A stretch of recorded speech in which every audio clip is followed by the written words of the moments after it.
All right, Shalom. First and foremost, I'd like to give all glory, honor, and praises to Yahweh, Bahashem Yahushai. Double honors to the apostle elders of Great Millstone who rule well. And salutations to all you brothers out there pushing this word in love, truth, sincerity, and humility. Once again, it's the brother Shatia from the Chicago camp coming back to you with what I hope is another quick and edifying sit down. And this is just going to be real quick. You know, just something on my spirit looking at the times that we're going into. It's going to get very dangerous. But the thing is, the most important thing is we have to know what the scriptures say and how it pertains to us and how it will comfort us. As spoken of in Romans 15, the 4th chapter, 15th chapter, the 4th verse, It says, "For whatsoever things were written aforetime were written for our learning, that we, through patience and comfort of the scriptures, might have hope." Okay, and this is how knowledge and wisdom shall be the stability of our time, by looking at the things that were written before our time, the things that were written of our forefathers of old, the things that they went through and suffered and overcame because they believed in Yahweh Ba'ashem Yahushai. And so it says it's going to be real quick. First Maccabees 1.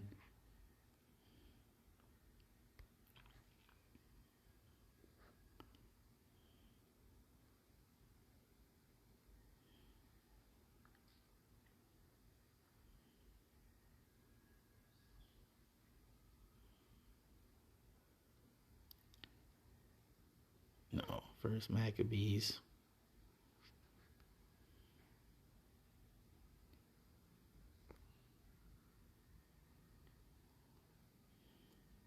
2 and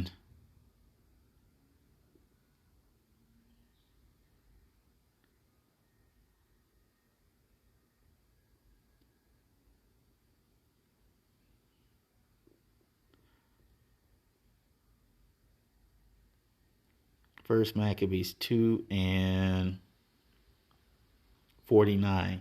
And it says, "Now when the time drew near that Mattathias should die, he said unto his sons, Now hath pride and rebuke gotten strength, and the time of destruction and the wrath of indignation.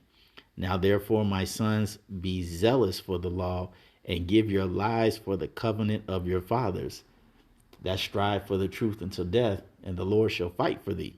It says, "Call to remembrance what acts our fathers did in their time, so shall ye receive great honor and an everlasting name." These were the things that were written before our time. Let's read it. It says, "Was not Abraham found faithful in temptation, and it was imputed unto him for righteousness? Joseph in the time of his distress kept the commandment and was made Lord of Egypt. Phinehas our father, in being zealous and fervent, obtained the covenant of an everlasting priesthood. Joshua, for fulfilling the word, was made a judge in Israel. Caleb, for bearing witness before the congregation, received the heritage of the land. David, for being merciful, possessed the throne of an everlasting kingdom. Elias, for being zealous and fervent for the law, was taken up into heaven. Ananias, Azarias, Mishael, by believing, were saved out of the flame. Daniel, for his innocence, was delivered from the mouth of the lions. And thus consider ye throughout all the ages that none that put their trust in him shall be overcome." That goes with that precept, whoever trusted in the Lord and was confounded. It says, "Fear not then the words of a sinful man, for his glory shall be dung and worms. Today he shall be lifted up, and tomorrow he shall not be found, because he is returned into his dust, and his thought is come to nothing." 64. "Wherefore you, my sons, be valiant, and show yourselves men in the behalf of the law, for by it shall you obtain glory." Okay? And I want to go to Hebrews.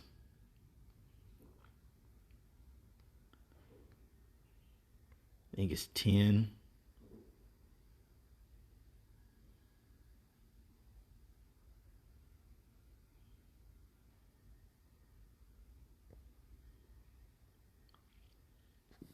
I'm going to start at 1 and I'm going to skip around. Hebrews 11 and 1.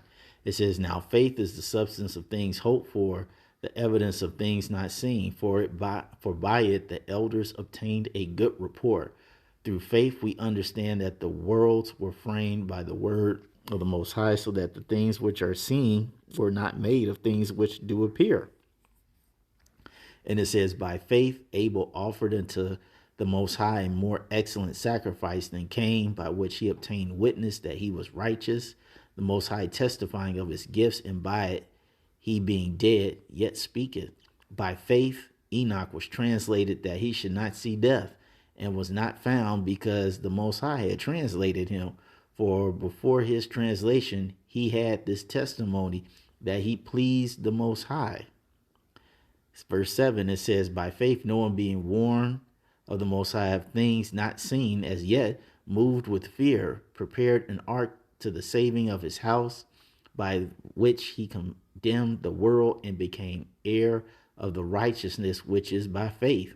By faith Abraham, when he was called to go out into a place which he should after receive for an inheritance, obeyed, and he went out, not knowing whither he went.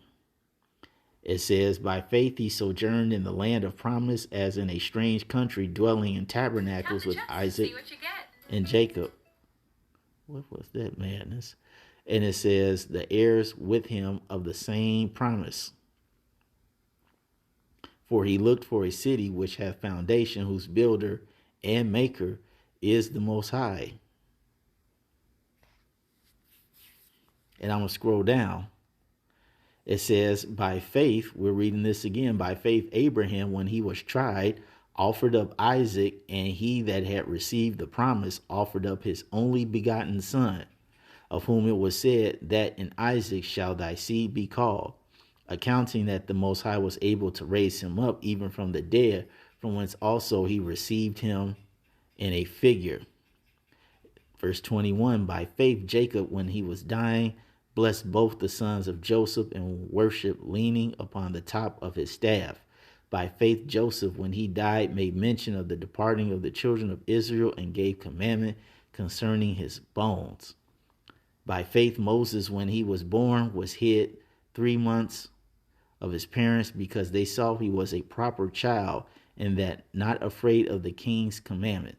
By faith Moses, when he was come to years, refused to be called the son of Pharaoh's daughter, choosing rather to suffer affliction with the people of the Most High than to enjoy the pleasures of sin for a season, esteeming the reproach of Hamashiach greater riches than the treasures in Egypt, for he had respect unto the recompense, the reward.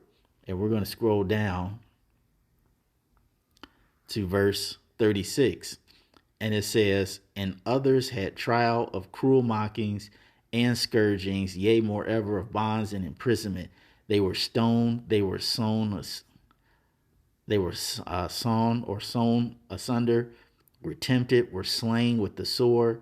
They wandered about in sheepskins and goatskins, being destitute, afflicted, tormented, of whom the world was not worthy. They wandered in deserts and in mountains and in dens and caves of the earth. And these all, having obtained a good report through faith, received not the promise, God having provided some better thing for us, that they without us should not be made perfect.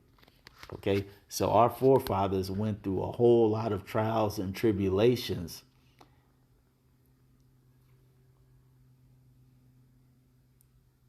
All these things were testing their faith and their integrity.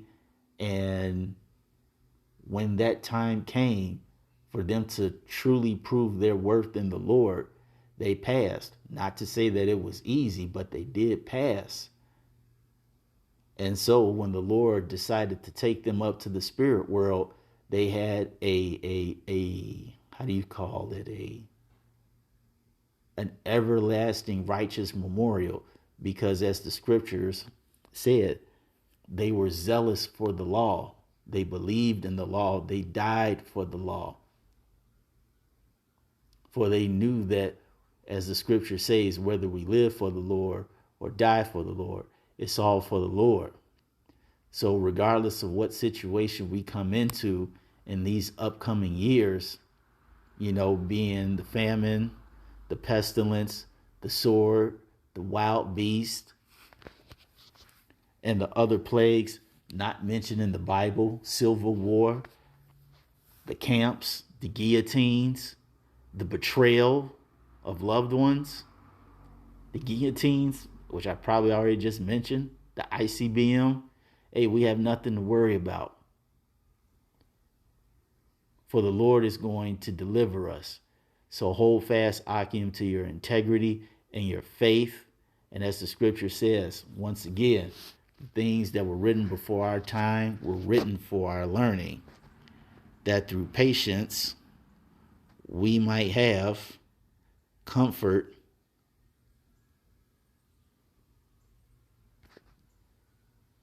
through patience and comfort of the scriptures might have hope. And our hope is in Yahweh Shai, Yahweh Ba'ashem Yahweh Shai. And that's it. Knowing what he promised us, this is what we have our mind focused on.